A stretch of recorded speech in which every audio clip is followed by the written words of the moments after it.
treating Black employees very bad, according to the complaint. Let's put up the alleged victim full mask. 3M, many of us are familiar with the company. So 3M Corporate is being sued by former employees claiming they were racially discriminated against or retaliated against at the company's manufacturing in South Dakota. So John Wingo, pictured here, along with Desiree Holler, Titus Kargbo, and Vaughn Wingo, allege in separate claims they were retaliated against after making complaints about their co-workers and supervisors' discriminatory conduct. This discriminatory conduct is the basis for the lawsuit. And they're asking for compensatory damages, including emotional distress, lost wages, lawyer fees, and other relief as the court deems just and equitable. So what happened? 2018, let's go to it. 2018, Vaughn Wingo was told by a 3M supervisor that management would not make him a permanent employee because he was Black. That's according to the claim. Quote, "This is not my circus, but you are my monkey. And I'm not going to hire you." Vaughn Wingo alleges he was told. Between January 2020 and 2021, multiple co-workers who joined his department received certification while Mr. John Wingo was refused. Wingo also alleged that he was called the N-word and told he looked and moved like a monkey by a coworker.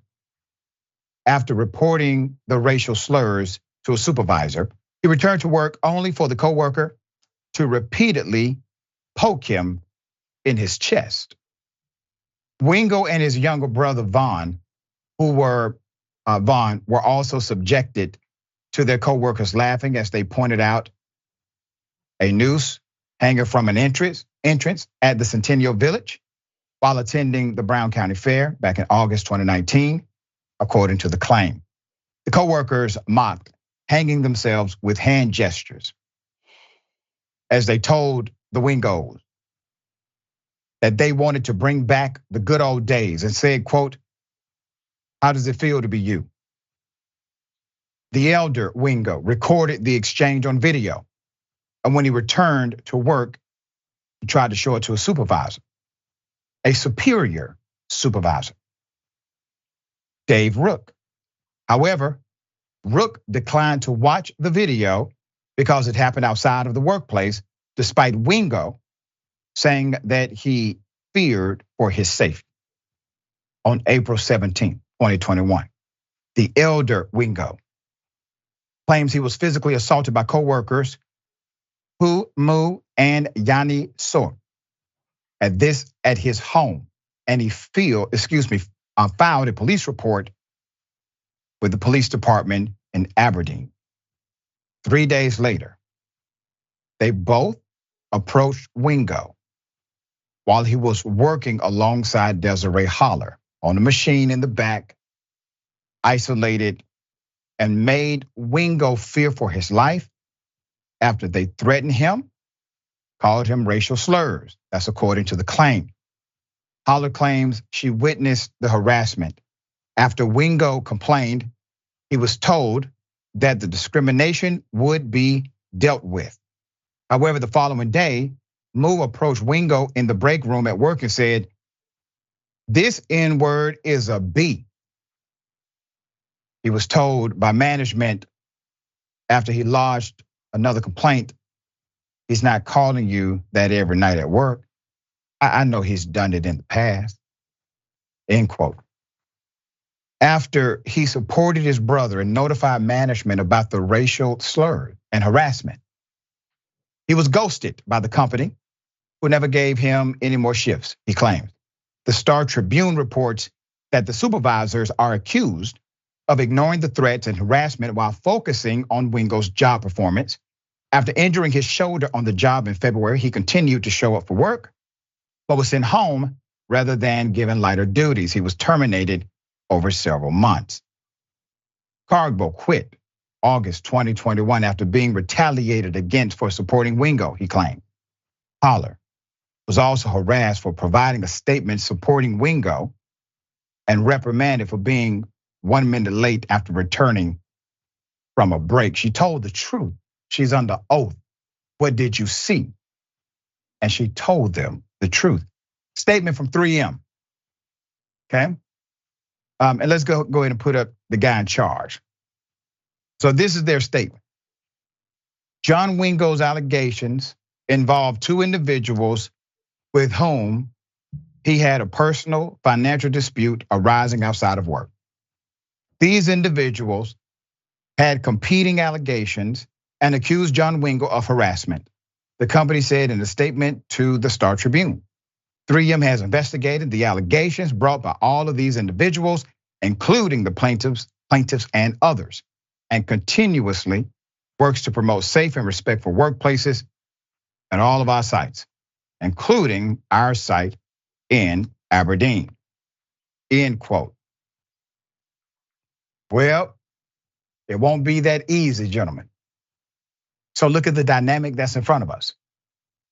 You have allegations of racial discrimination and also allegations of racial slur. It looks as if the issue of being called a racial slur is something that they all agree happened. As one supervisor said, according to him, well, it's not like he does it every night. So that is enough for a CEO to get involved. That part. And if you don't, you're telling not only the world who you are, but you're letting us know how deep it goes. Being non-racist, creating policies and holding people accountable to them protects you ultimately, but you're willing to mess yourself up to try to mess somebody else up. Isn't that something? Senator, good. Let me know how you feel about that idea that permeates from a lot of these individuals that will harm themselves to harm us. Well, it's really disgusting, Doc. But a deeper thing that I think we all should think about is that ultimately they know very few consequences will happen. That it is okay in many cases. There are very few consequences and repercussions for coming at Black people like this. It is clear that the environment within that 3M plant is that of harassment and anti-Blackness, that it is acceptable, because that starts at the top of the management of that particular plant. And as you read the statement from the head people, they really just do not care. And you know why? Because again, there are no consequences and repercussions. I think about the Black Lives Movement itself, the largest mass movement of the 21st century. And we needed the word 200 behind that, because that's really what that was about. Black Lives Matter 2. Right. Calling Wingo, equating him to a monkey, that's very much rooted in the pseudosciences that bigots and racists have used throughout decades to come to describe Black people, that somehow we're just a little higher form of the apes. This stuff is not new, Doc. So almost every story that we've talked about today is just a constant reminder that America has not answered to its original sin, and that is the degradation and the dehumanization of Black people. And it permeates through all of the factors of society, social, political, economic. It is here. And unless we are willing to deconstruct our construction and do something systemically, not just on political spaces, but in corporate spaces too, we're gonna keep having stories just like this pop up over and over and over and over again. It makes my blood boil. Very well said. And I guarantee there will be an update once the suit is rebutted. All right.